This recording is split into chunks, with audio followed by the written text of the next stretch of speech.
Hello, everyone. It's Tuesday, and that means it's time for Heirloom Afternoon. How are you doing today? I'm doing wonderfully well on this very squeaky chair. I hope you are doing wonderfully well too. I welcome you to the month of October and a new episode of Heirloom Afternoon. Excuse me, my friends, my name is Cheryl Muppin Whited, and if you can call me Muppin, that's fine with me. If you're out there and you can hear me, make sure you give me a thumbs up, give me a little love, a little heart, a little message. Would love to know where you are watching from today.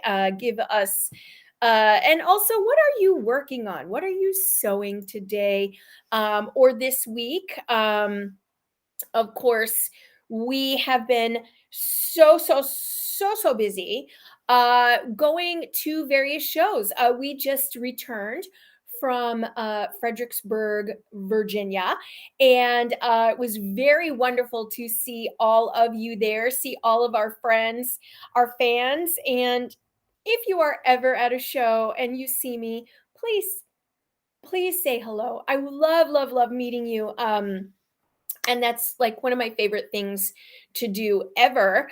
I do have to tell you that our book is back in stock, and my friends, my smocking book has gone a number of times out of stock because you guys have given it so much love, and I so appreciate that. Thank you very much for that.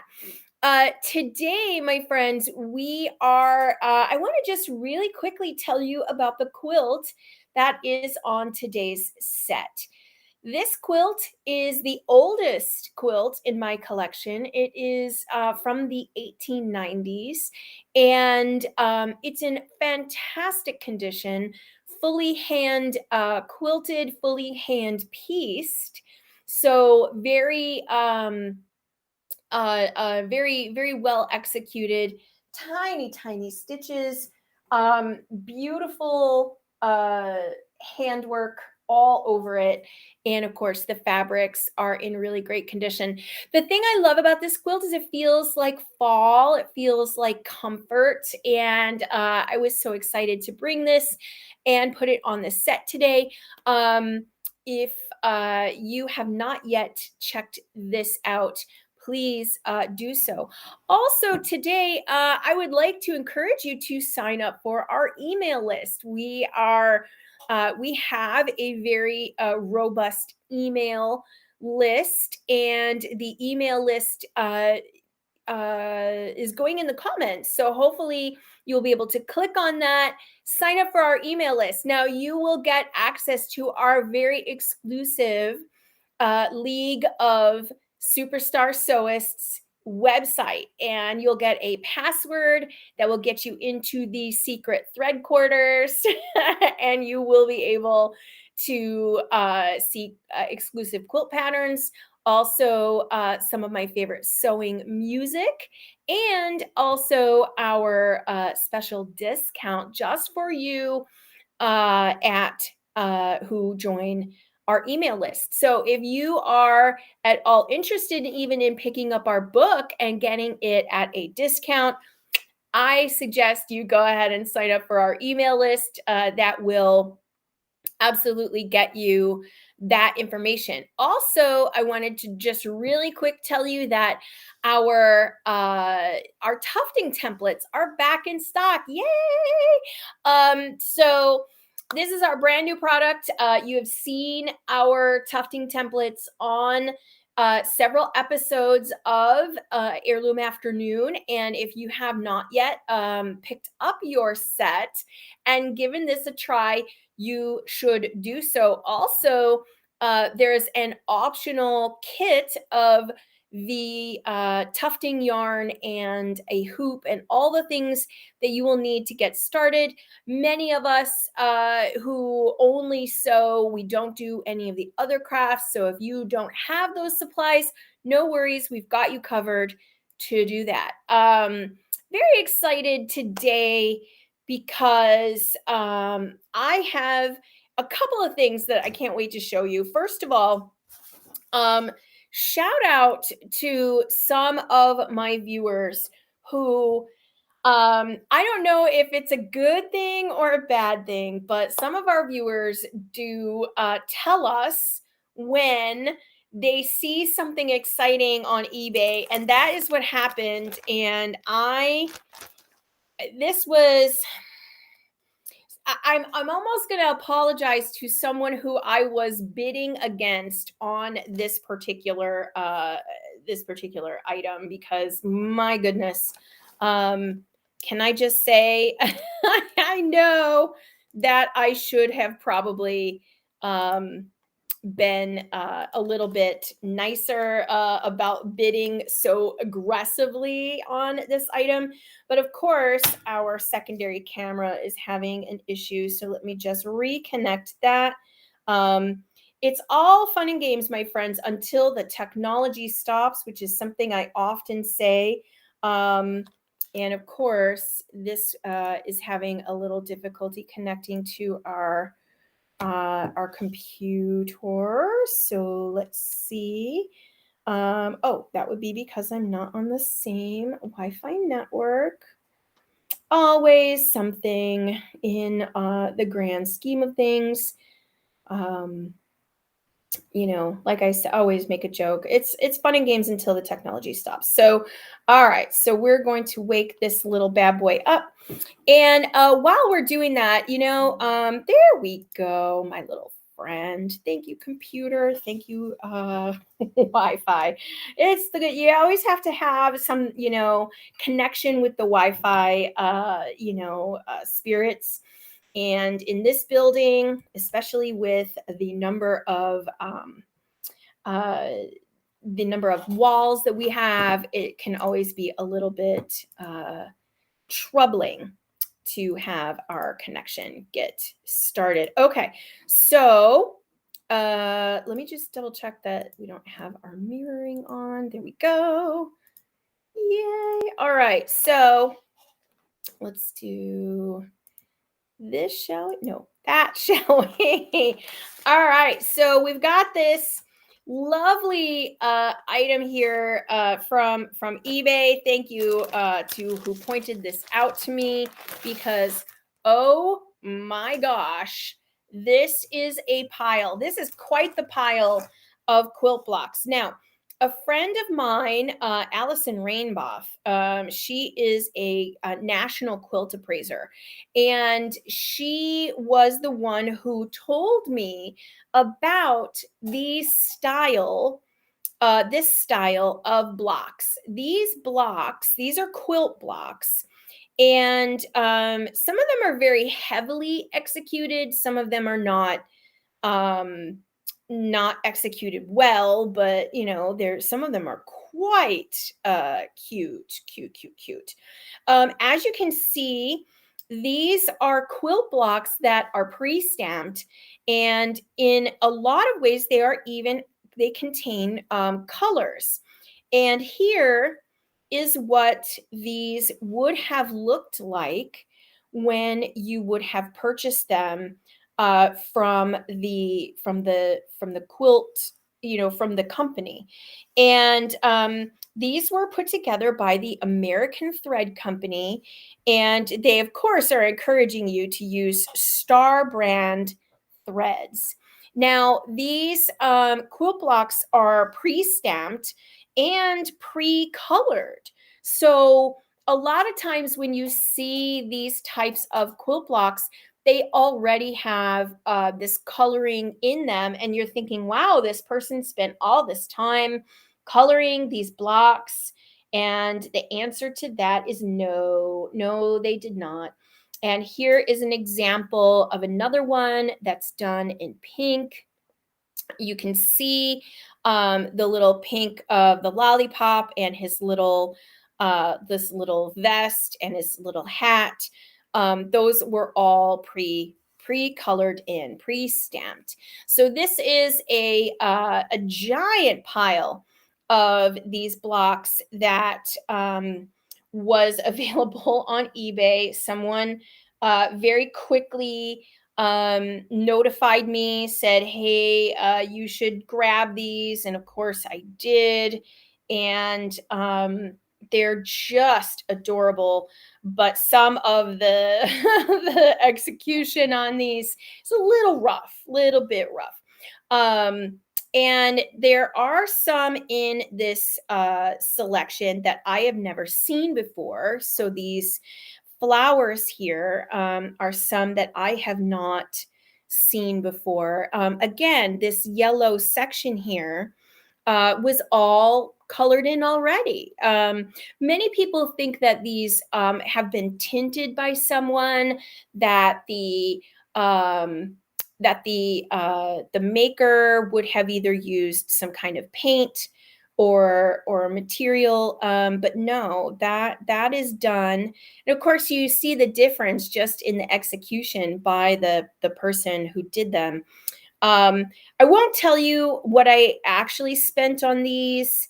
It was very inexpensive. And of course, someone and I were in a little bidding war. So, to that person, I apologize for nabbing this item out from under you.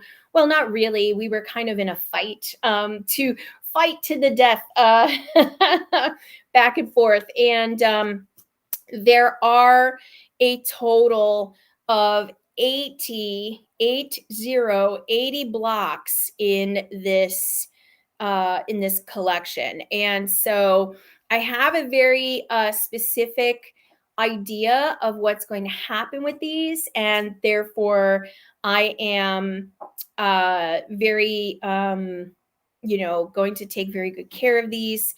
Again, I put them into little stacks and found out how many of each I have. And so that has been a really sort of fun project to work on. But today I want to talk to you about another invention that we use in our sewing rooms and our sewing toolboxes. We find this stuff all the time. And I think this is a really good quilt to have on the show while we are talking about this particular product. And it is, again, something we've all seen before, and that is Rick Rack. Rick Rack. Yes, Rick Rack. So let me pull my camera back up and get this to you here. Are we? No, we're reversed. We need to fix that. There we go. Yay. Okay. So, yep. And so this is Rick Rack that you would normally find in your average sewing store. This one, of course, is vintage. There's a million brands out there in the vintage Rick Rack world. But at this point, we only really see the more modern version of the Wrights Coates and Clark version. And so you can see here we have Talon tapes, we have trim text. Look at this beautiful, like golden yellow color. And you also have Nylashond. Again, some of these brands aren't around anymore. Nylashond was from Reading, Pennsylvania, which, if you'll remember, one of my in-laws is from Reading, Pennsylvania. Trimtex again. Again, these, you find these everywhere. When I go to vintage shops, I'm able to find these quite easily, and I also am able to find them and pick them up quite inexpensively. So vintage Rick Rack, it depends. Like, I like how this one here still has the label on it. It says 44 cents.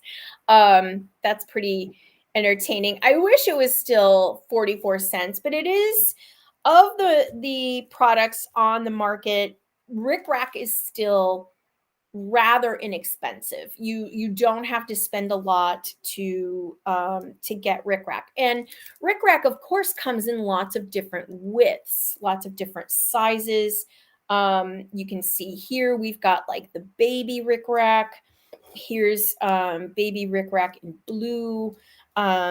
There's also one that's just it says baby, but it's even bigger than this type. Then we get to like the medium sizes, which is like the size that everyone seems to know and remember. And then, of course, there's even larger than this. There's a jumbo rickrack on the market, which the jumbo rickrack is quite fun to play with.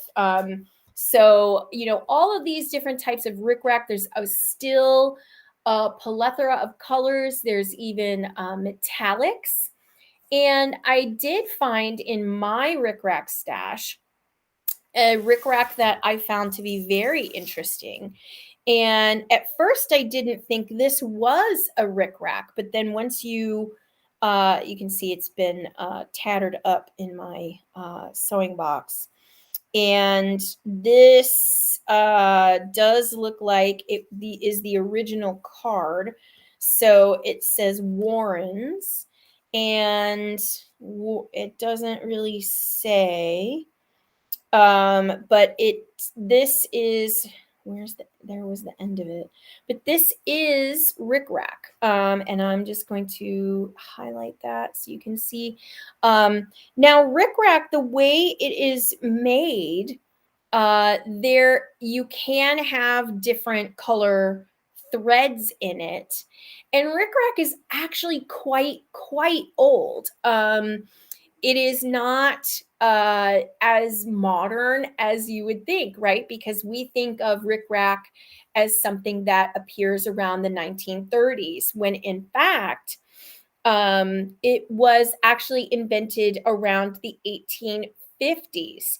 And here is the style of machine that they would use in order to create or weave rickrack. And as you can see, there's threads wound onto spools that are then inserted onto this twisting machine. And as the machine twists the threads, they also interchange and move around so that the braid is actually woven. And you can see the thread coming off the top there. And rickrack is still made this way. In the 1850s, the material was called a waved crocket braid, waved braid. And it was usually imported. It was not made in America until the 1890s or early 1900s. Then these machines became a lot more readily available. And this was a very popular trim. It was extremely popular in in for dresses, for your average house dress. It was extremely popular during the 1930s through the 1950s. During the 1930s, when the height of the Depression is going on, women are starting to make their clothing out of feed sacks. Now, we don't have this today, but when you used to buy feed grain or flour or sugar, it would come in a cloth bag, and that cloth bag, depending on the quality of that cloth bag, you would be able to make clothing out of those bags. Well, the feed companies, they caught on to this, and they started offering printed bags with like a floral print or dots or checkers or whatever they could, in order to entice the housewife to choose their particular brands. And what trims they would use on those feed sack dresses were something that could hold up very well to repeated washings and being able to pass that ability to pass those things down. So in like these rickrack were really popular, and I'm going to show you a couple here. Okay, you can see the weave here. And what they would do is, again, they would sew this onto their garment, and this became extremely color fast, extremely wear and tear proof.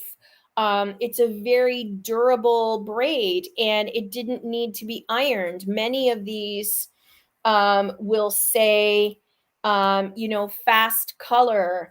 They also will tell you that they're unconditional guaranteed, will not run when boiled, nor fade when exposed to light. And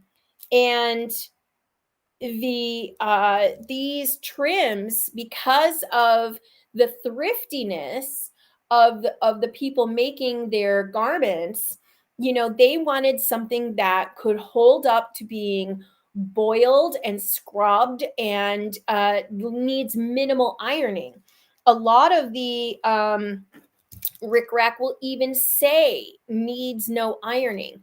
And that's because some rickracks, if they were not woven properly, the little points of the rickrack would point upwards.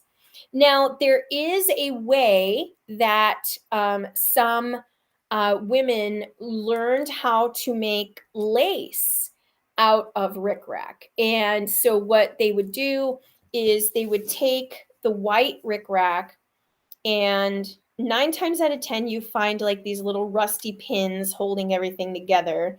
Um, and they would take white rickrack and they would crochet here in between these hills and valleys. And what they would do is they would, because it has almost like a bias feel to it, right? Because it can be turned, it can be turned into shapes. Rickrack ended up being very popular for making lots of little trims and things like that. But the folks that learned how to do um, like a crochet motif in between the rickrack, and so you can still find rickrack crochet out there in the world. And I actually came across a piece of crocheted rickrack quite recently. And so this would be a way to do entre deux. It could be a way to do, it's called fagoing, but I call it fajoing because I don't like the spelling of the word. But that would be another way to do insertion lace, is to do it with a piece of rickrack. So that was really common, to take rickrack and make it an elevated material. So I have some open pieces of rickrack in my collection, but I also wanted to show you just how popular rickrack actually lived on. And rickrack has been around for quite some time. We kind of all know what rickrack is. We probably got some like this in our bags or in our sewing boxes. But Simplicity actually came out with a couple of different patterns available. Martha says the lace is like a bobbin lace in that it is braided. Yes, that is true. And again, because this particular material is woven on a machine, and the machine does treat it like a weave, right? And so it's like a ribbon, but the way it is twisted, these twists create the up and down. So it's really cool stuff. Um, So these patterns became available in the mid 60s, and I believe these say right on them 1966. So some classic 1960s era patterns here. And what I found fascinating, and that's because you know me, I love a good dimensional product. I like dimension on my sewing. I was instantly drawn to these dimensional flowers only to find out they are made with rickrack. They are accessories with rickrack appliques. I don't know that appliques is probably the right size or the right name, but it's appliques, and they even have a home accessories pattern also with the appliques. Um, yeah, I again not what I would have called them. And so they do say, see your primer for rickrack yardage. And some of the other things here, they talk about some interesting things that, again, are just lost words that we use. Pillow is stuffed with kapuk or foam rubber shreddies. Foam rubber shreddies. So, that would be the stuff that would be inside your pillow. And I guess back in the 60s, kapuk or foam rubber shreddies. So, and then you have like these, they continue to call them rickrack appliques. So let's open one of these up and see what the appliques actually are. Now, this does come with transfers. So you have transfers here that will also help you place your rickrack. And so here's the rickrack yardage and color. Okay. So like the amount of size, and then they tell you like the baby, the jumbo, or the regular, depending on which flower you are making. And a lot of these call for like jumbo and regular and things like that. Lots of different colors that probably may not equivalent to the modern ones. So that's something to keep in mind. And then there are transfers here for you to iron onto your fabric, and that will allow you to place the appliques, as they call them. And this one was supposed to have been uncut, but let's see. It looks like it has been cut. So I always love to find out they were like, oh, this was supposed to be uncut, but it is cut. And we don't know how many times that they have used these. And what you can see is this shadowing from the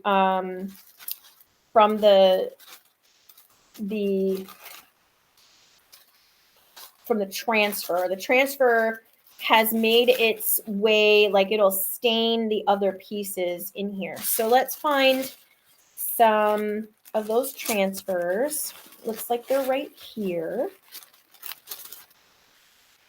Yeah. Okay, so of all of this crazy stuff, here we go. So here's some of the transfers, and then of course here are they will give you some trial pieces that sort for you to test, and that way you could test this on your material and see if it would actually transfer or if it would come out, because of course if you make a mistake in placing your applique, then it may not cover that transfer completely.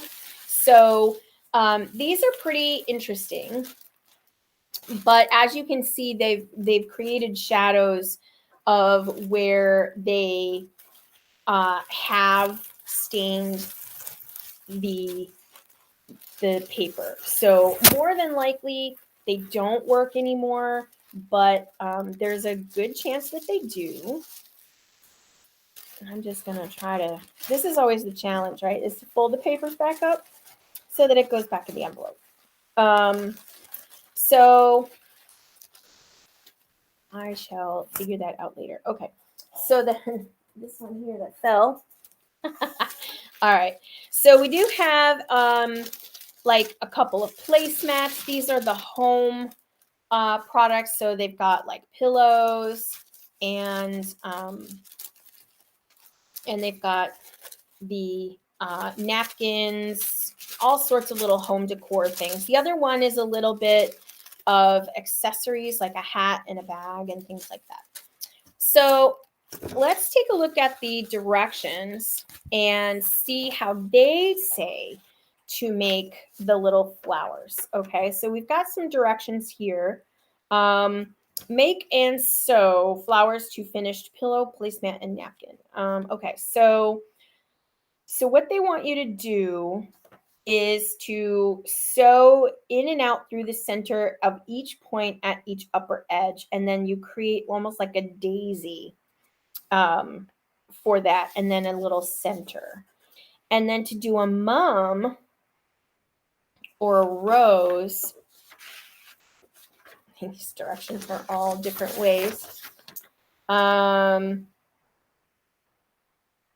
I see. Okay, so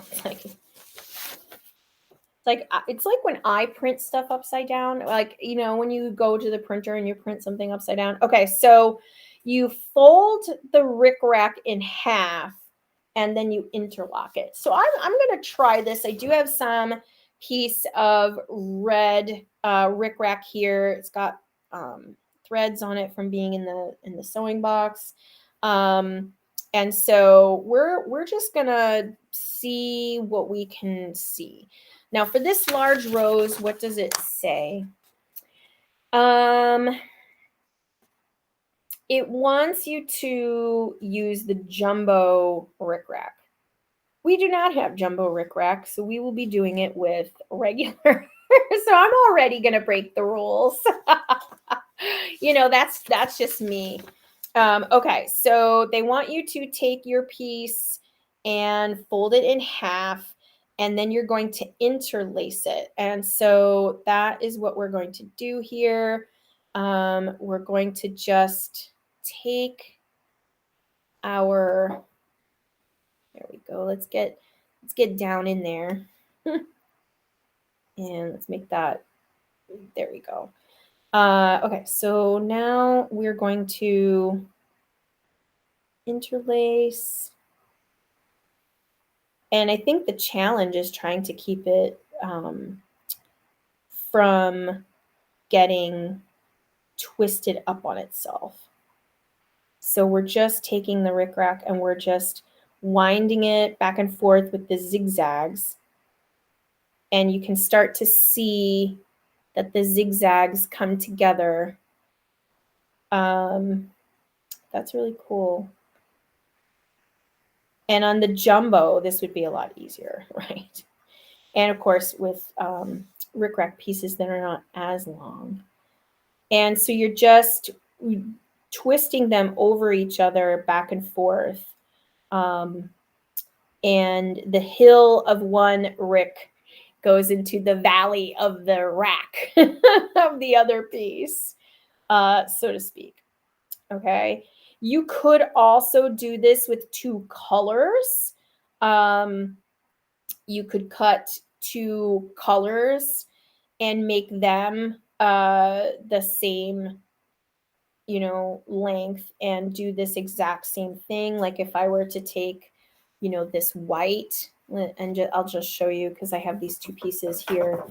And I have this open package of gray. Now this is a Coats and Clark Boil Tex. Smoke colored. And this is where I saw the edge the other day. When I got all this out, of course, I thought, you know, I'm going to use that. Well, we'll just show you with the red down here at the very bottom. So this would be cute too, right? For Christmas to interlace these two. Um, but yeah, so you just do the same thing. You're winding the hills and the valleys of one into the other. I think I mean, it's a cool process. It kind of gives you almost like a candy cane look. So this would be a cute, candy cane um, applique.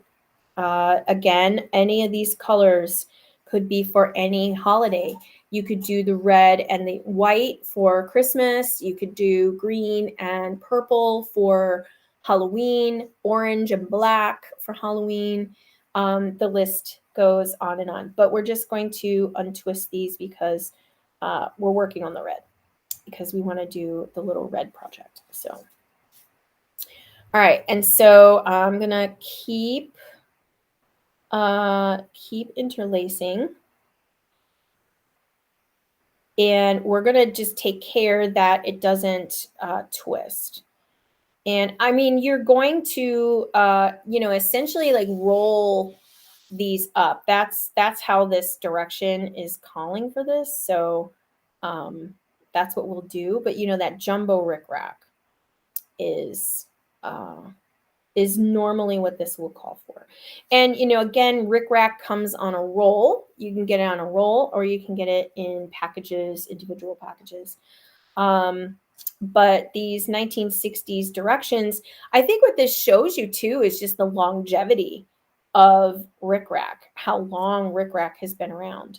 And, I saw these rickrack flowers on online and saw that they were part of this vintage pattern. So I had to find a seller who had these little lovelies for me to try. So okay, so we've got about 4 or 5 inches or so. It does not say here how long this should be. It does say how long this should start. 36 inches of rickrack. So a whole yard of rickrack for the large rows. I mean, I'm not going to do that because I have the smaller rickrack and I am short on time, right? We don't have all day. So I'm just showing you like how to twist this. And all right, so that is step one, is to fold it in half and interlock it. And then what you're going to do, it says roll length of rickrack on itself between fingers and form a rose. Like, really? Just form a rose. Yep. That's what it says. Just form a rose. Mm-hmm. Sure. All right, so we do have some red thread, the very bright red thread. And we've got a needle. Of course, these are our get to the point heirloom sewing needles. And so, yeah, what we're going to do is just we're going to roll this in on itself, like they say. Let's get that into focus. And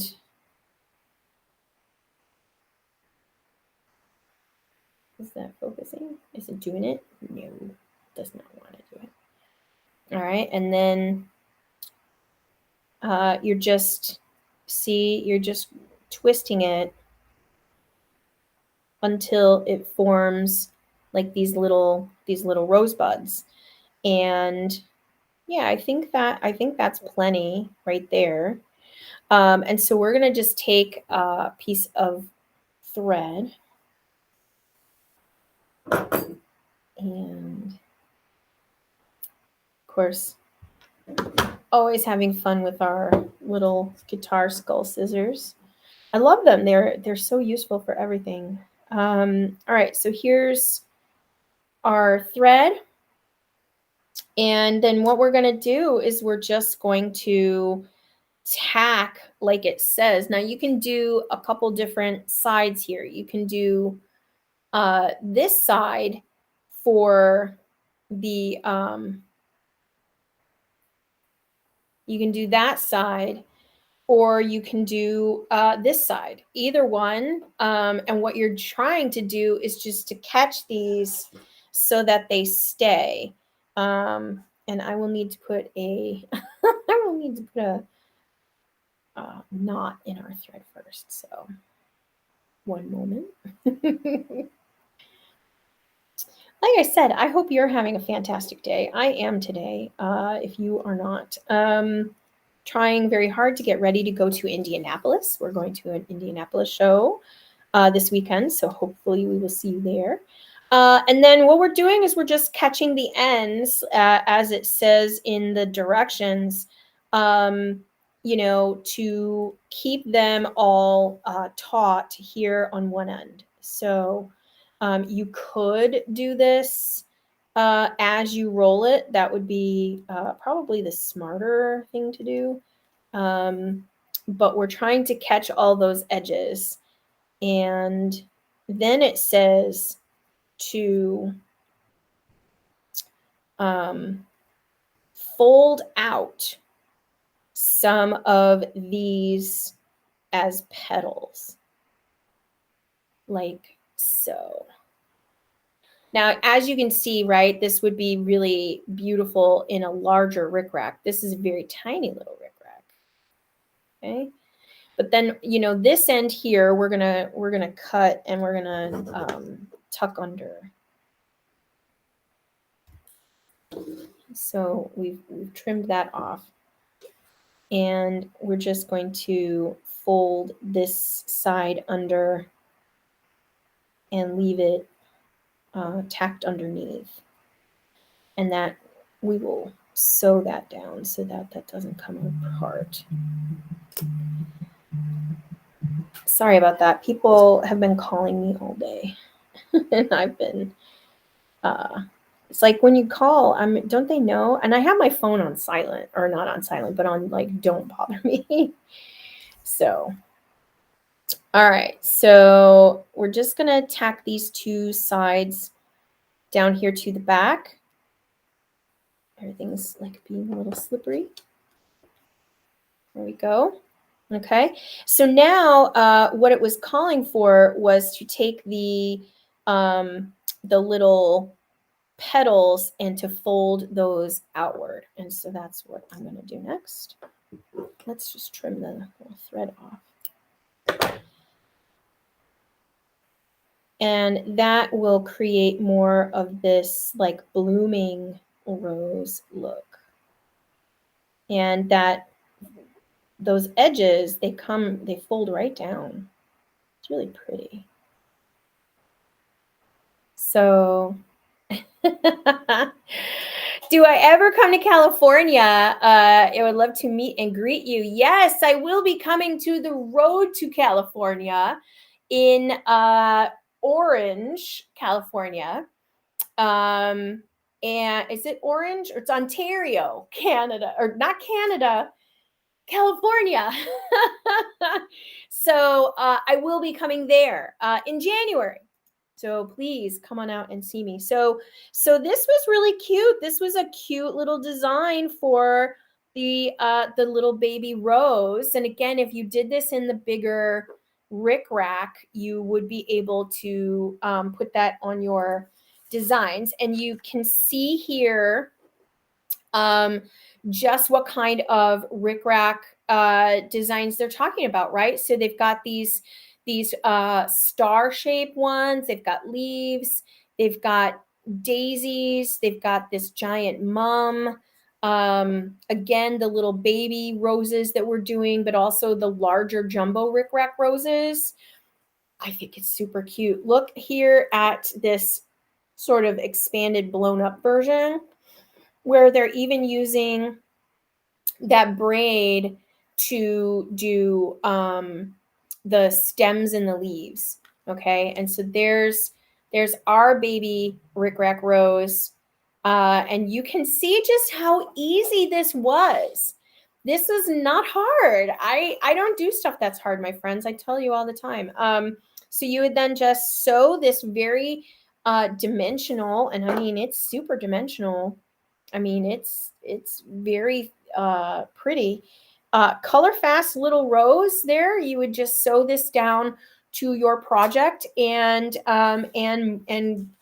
you're good to go. So I just think that again, rickrack has so many uses, um, and is a lot of fun to be able to maybe do pink and red. Um, that would be really sweet. Here is another picture of the types of roses they're telling you that you can make in this.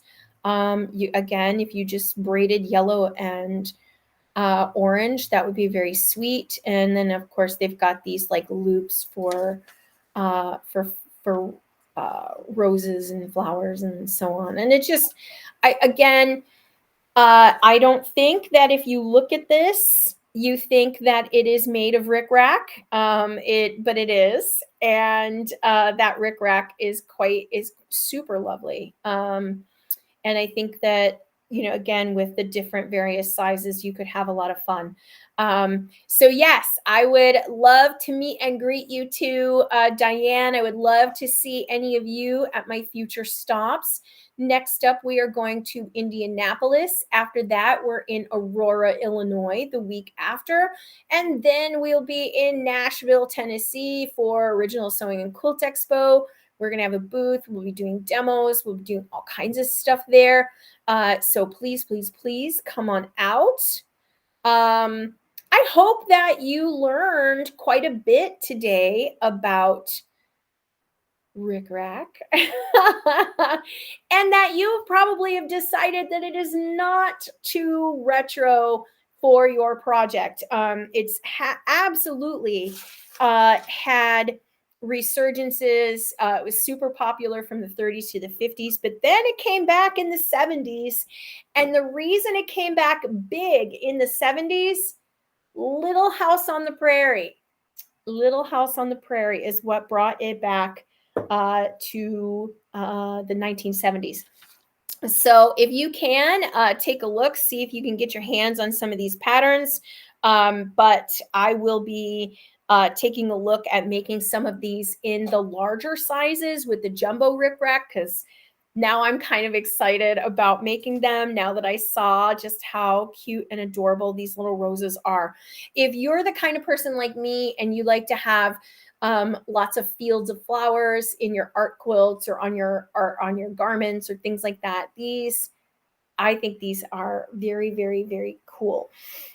So thanks to Simplicity for their patterns from the 1960s. Can't wait to try some more of that. And of course, acquiring more rickrack. So I hope that you have enjoyed today's episode of Heirloom Afternoon. Be sure to share this video with someone that you like, that might like it, and always double check to see our schedule. But we'll be back on Tuesdays at 12 noon Central Time. It is a beautiful beginning of fall day here in Paducah, Kentucky. I hope you are having a wonderful day. I hope you have a fantastic week. Take care of yourselves, and I will see all of you